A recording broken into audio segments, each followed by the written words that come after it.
জুলাই গণহত্যার জন্য ক্ষমা না চাইলে এবং কিছু নেতার বিচার না হলে আওয়ামী লীগের জন্য নির্বাচনে অংশ নেওয়া কঠিন হবে মনে করেন ফরাসি রাষ্ট্রদূত ম্যারি মাজদুপ্পি।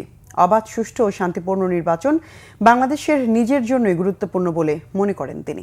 জানান, নির্বাচন অনুষ্ঠানে ডক্টর মোহাম্মদ ইউনূসের অঙ্গীকার এবং অন্তর্বর্তী সরকারের প্রস্তুতিতে ফ্রান্স খুশি। রিপোর্ট করছেন ইমরুল কায়েস। জুলাই গণ অভ্যুত্থানের তোড়ে গত বছর ৫ আগস্ট ক্ষমতা ছেড়ে দেশ থেকে পালিয়ে যেতে বাধ্য হন স্বৈরাচারী শেখ হাসিনা।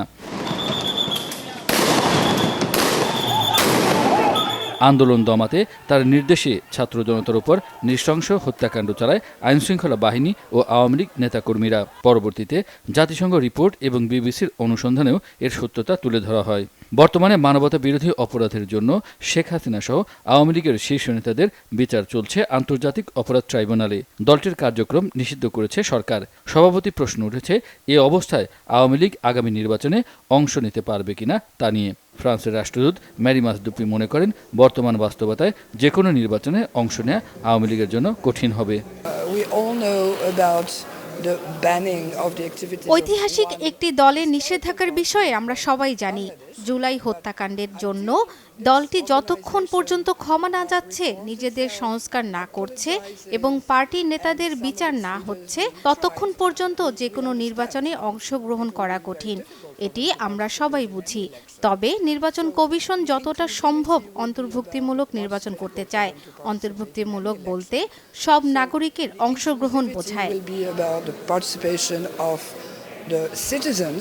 জাতীয় নির্বাচন নিয়ে জনমনে কিছুটা ধোঁয়াশা থাকলেও প্রধান উপদেষ্টা ডক্টর মোহাম্মদ ইউনূস ঘোষণা দিয়েছেন, আগামী ফেব্রুয়ারিতে নির্বাচন হতে পারে।